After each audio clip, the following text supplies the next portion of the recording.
সম্বৰ্ধনা আৰু সন্মান। আজিকালি সন্মান আৰু সম্বৰ্ধনাৰ এই ব্যৱস্থাটো ইমান বেছি বৃদ্ধি হৈছে।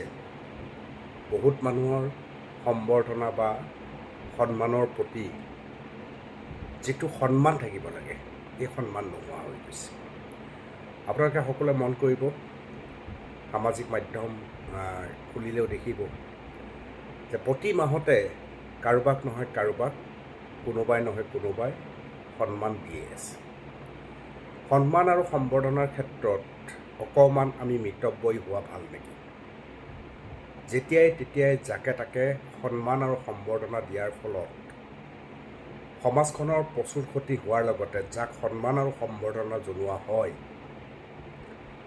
তেওঁকো ক্ষতি কৰা হয় যেন মোৰ অনুমান হয়।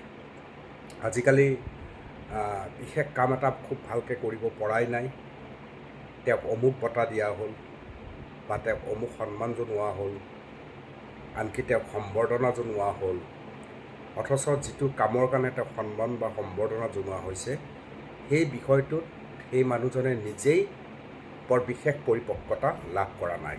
তেওঁ আৰু গভীৰ অধ্যয়নৰ প্ৰয়োজন আছে।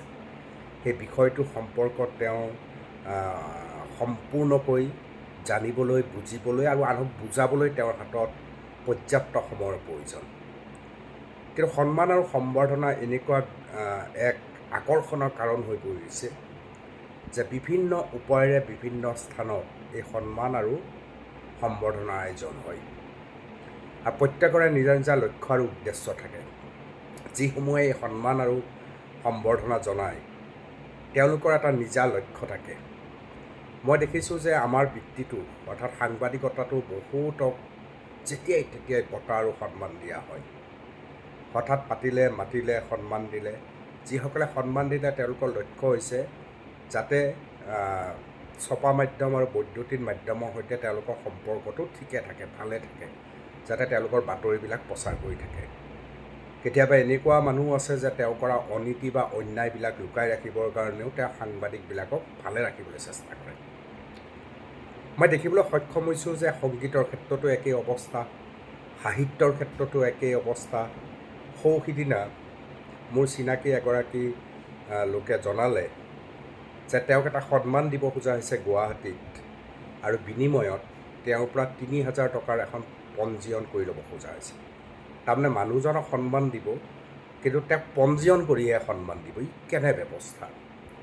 মই ভাবোঁ এইটো এটা ডাঙৰ, যাক সন্মান দিয়ে বিনিময়ত সন্মান যদি দিয়ে তেতিয়াহ'লে সেই সন্মান ল'ব যোৱাজন সাংঘাতিকভাৱে অসন্মানিত হয়।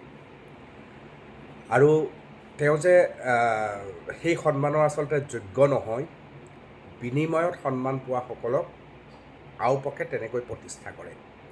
সন্মান আৰু সম্বৰ্ধনাৰ লগত বয়সৰ সম্পৰ্ক আছে, অভিজ্ঞতাৰ সম্পৰ্ক আছে। সাধাৰণতে প্ৰচুৰ অভিজ্ঞতা অৰ্জন কৰিবলৈ হ'লে এজন মানুহৰ বয়সো সেইধৰণে আগবাঢ়ি যাব লাগিব। ইমান সহজত যিকোনো বিষয় এটাত প্ৰচুৰ অভিজ্ঞতা অৰ্জন কৰা সম্ভৱ নহয়। যিসকলে প্ৰচুৰ অভিজ্ঞতা অৰ্জন কৰিছে, কম বয়সত অৰ্জন কৰিছে, আৰু তেওঁলোকক যদি আপুনি সম্বৰ্ধনা সন্মান জনায়, সেই মানুহখিনিয়ে সম্বৰ্ধনাৰ সন্মান ল'বলৈ সাধাৰণতে নিবিচাৰে, যোগ্যতা থকাৰ পিছতো নিবিচাৰে। আৰু তেওঁক যদি দিয়েও মানুহে আপত্তি নকৰে, কাৰণ সাধাৰণ কাষৰ মানুহে, সমাজখনে তেওঁক জানে, বুজে যে এই মানুহজনে এই কথাটো এই বঁটাটো পাব লাগে। কিন্তু সন্মান আৰু সম্বৰ্ধনা ইমান বেছি সহজলভ্য হৈ পৰিছে, যাৰ ফলশ্ৰুতিত যিয়ে তিয়ে সন্মান পাইছে বা সম্বৰ্ধনা পাইছে, আৰু সেই সন্মান আৰু সম্বৰ্ধনাৰ খবৰো আনকি ক'তো বাগৰা নাই। ক'ৰবাত লৈছে, এখন ফটো ওলাইছে সামাজিক মাধ্যমত, অমুক ধৰণে সন্মান দিয়া হ'ল। গতিকে মই সন্মান আৰু সম্বৰ্ধনা যিসকল গ্ৰহণকাৰী, মই যিসকল জ্যেষ্ঠ শ্ৰেষ্ঠ সেইসকলৰ কথা কোৱা নাই, মই উদীয়মানসকলক কৈছোঁ যে আপোনালোকে বৰ সোনকালে কোনোবাই অনুৰোধ কৰি থাকিলেও সন্মান নল'ব, অনুৰোধ কৰি থাকিলেও বঁটা গ্ৰহণ নকৰিব। যিমানেই অনুৰোধ নকৰক, আপুনি ক'ব যে অমুকক দিয়ক, মই এতিয়া এই যোগ্য নহয়, এই যোগ্যতা অৰ্জন কৰিবলৈ মোৰ হাতত এতিয়া সময়ৰ প্ৰয়োজন আছে বুলি আপোনালোকে কোৱা উচিত বুলি ভাবোঁ। কাৰণ আপোনালোকক আচলতে সন্মান কৰা নহয়, অসন্মানিত কৰা হয়। আৰু বিনিময় পথাৰে, অৰ্থাৎ ধনৰ বিনিময়ত যদি আপোনাক সন্মান দিবলৈ চেষ্টা কৰে, সি আৰু বিপদজনক কথা। গতিকে যিসকলে দিবলৈ চেষ্টা কৰে তেওঁলোকে দিবলৈ চেষ্টা কৰিব, কিন্তু আপুনি যদি ল'বলৈ উত্ৰাৱল নহয় আৰু আপুনি যদি দেখুৱাই দিয়ে যে এই বঁটাটোৰ বাবে, এই নিৰ্দিষ্ট বঁটাটোৰ বাবে মোতকৈ অমুকৰ যোগ্যতা আছে, তেওঁক কওকগৈ, তেতিয়াহ'লে তেওঁলোকে অনুভৱ কৰিব যে ওপৰতে বঁটা বা সন্মান পাবলৈ বলিয়া হৈ থকা মানুহৰ তালিকাত এই মানুহজন নাই।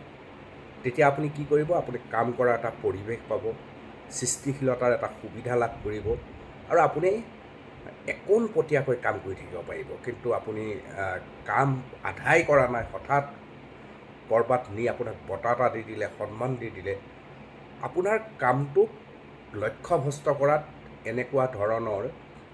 এনেকুৱা ধৰণৰ ব্যৱস্থাবিলাকে সহায় কৰে। এইটো মই কাৰো প্ৰতি ঈৰ্ষাৰ ভাৱত কোৱা নাই। সন্মান বঁটা পালে ভাল লাগে, কিন্তু বয়স আৰু অভিজ্ঞতালৈ পোৱা উচিত বুলি ভাবোঁ। এতিয়া মই এইটো কথা ক'ব খুজিছোঁ যে মেট্ৰিক ভালকৈ পাছ কৰা ল'ৰাটোক আপুনি সন্মান কৰিছে, মই সেই বিষয়টো অনা নাই।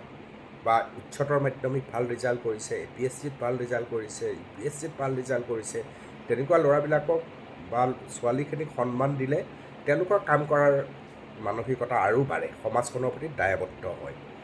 মই সেই বঁটা বা সন্মানৰ কথা কোৱা নাই, মই আন বঁটা বা সন্মানৰ কথা কৈছোঁ। মোৰ সাংবাদিকতাটো মই কৈছোঁ যে আমাৰ সাংবাদিকতাত উঠি অহা প্ৰজন্মৰ বহু ল'ৰা ছোৱালীয়ে লাগি আছে, কিন্তু লাগিহে আছে, অভিজ্ঞতা খুব ভালকৈ তেওঁলোকে অৰ্জন কৰা নাই, হঠাৎ তেওঁলোকক সন্মান দি দিয়ে। মই ভাবোঁ সেই সন্মানৰ পৰা আঁতৰি অহা উচিত, কাৰণ এনেও সাংবাদিকতাই সন্মান সম্বৰ্ধনা সাংবাদিকতাৰ বস্তুৱেই নহয়। সাংবাদিকতা সন্মান আৰু সম্বৰ্ধনাৰ প্ৰয়োজন নাই। সাংবাদিকতা আপোনাৰ দায়িত্ব, আপুনি কৰি যাওক, কোনোবাই ভাল পাব, কোনোবাই বেয়া পাব, আপুনি কৰি যাব লাগিব। আৰু যিসকল কবিতাৰ ক্ষেত্ৰতো মই দেখোঁ, সাহিত্যৰ বিভিন্ন ক্ষেত্ৰত দেখোঁ, সংস্কৃতিক জগততো দেখোঁ, সাংস্কৃতিক জগত, সাহিত্য আৰু সাংবাদিকতাত বঁটাৰ ঢৌটো অতি বেছি হৈছে। এই দুইটা দিশত এই উঠি অহা প্ৰজন্মৰ যিসকল ল'ৰা ছোৱালী, তেওঁলোককো মই অনুৰোধ জনাওঁ যে আপোনালোকে বঁটা আৰু সন্মানত ভুল নাযাব, ৰৈ দিব, অপেক্ষা কৰিব। আপুনি যদি ভাল কাম কৰিছে তেতিয়াহ'লে ব্যাপক ৰূপত প্ৰচাৰ হ'ব, সেয়াই আপোনাৰ কাৰণে সন্মান, সেয়াই আপোনালোকৰ সম্বৰ্ধনা। যদি কেৱল মোক প্ৰচাৰ লাগে বুলি আপুনি সন্মানৰ পিছত দৌৰি থাকে আৰু কেতিয়া আপুনি ধন দি সন্মান যদি কিনি লয়, আপুনি আচলতে অসন্মানিত হয়।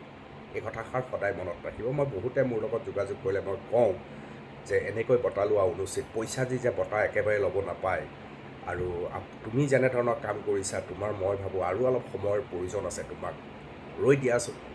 সাহিত্যৰ বঁটা, সাংস্কৃতিক বঁটা, সাংবাদিকতাৰ বঁটা এতিয়াই ল'ব নালাগেচোন, অকণমান ৰৈ দিয়া, মই তেনেকেই কওঁ। মই সাহিত্য একাডেমী পুৰস্কাৰৰ কথা কোৱা নাই, প্ৰশাসন পৰিষদৰ পুৰস্কাৰৰ কথা কোৱা নাই, সাহিত্য সভাৰ পুৰস্কাৰৰ কথা কোৱা নাই। এই যে য'তে ত'তে সন্মান সম্বৰ্ধনা অনবৰত দি থাকে, সেই প্ৰসংগতহে এই মই বিষয়টো কৈছোঁ। সন্মান সম্বৰ্ধনা বঁটাৰ নামত অসমত এতিয়া অকণমান পাতলীয়া ধৰণৰ এটা পৰিৱেশ সৃষ্টি হোৱা নাইনে? কি ভাবে জনাব। ধন্যবাদ।